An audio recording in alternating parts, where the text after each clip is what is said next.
Hi guys! Ayan, share ko na sa inyo since madami nagtatanong kung saan at magkano yung nagastos ko doon sa pinost ko last time na shooting range.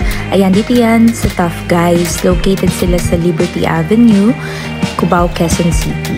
So, meron silang promo guys. September to November, 600 per head. So, 12 pistols plus 1 shotgun. So, nandun na yun. May baril na, may bala na. Kasama na yung cover sa ears, yung salamin, and yung papel. So, ayan. So far, sila yung pinaka-affordable and magandang reviews na na-search ko online.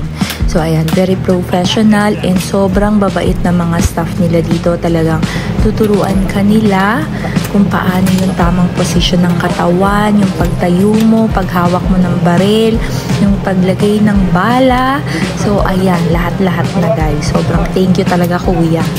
Sobrang ang saya, ang sarap gawin ito guys. Uulitin ko to for sure. So, ayan. So, kung pinaplan nyo, dito na kayo pumunta sa Tough Guys. So, ayan o, diba? BFF ko naman. Hindi niya na-try na yung shotgun kasi nga natakot na siya. Una, nakakakaba kasi nga maririnig mo yung mga putukan sa loob pero sobrang worth it. So, ayun lang guys. Thank you again for watching. See you on my next one. Bye!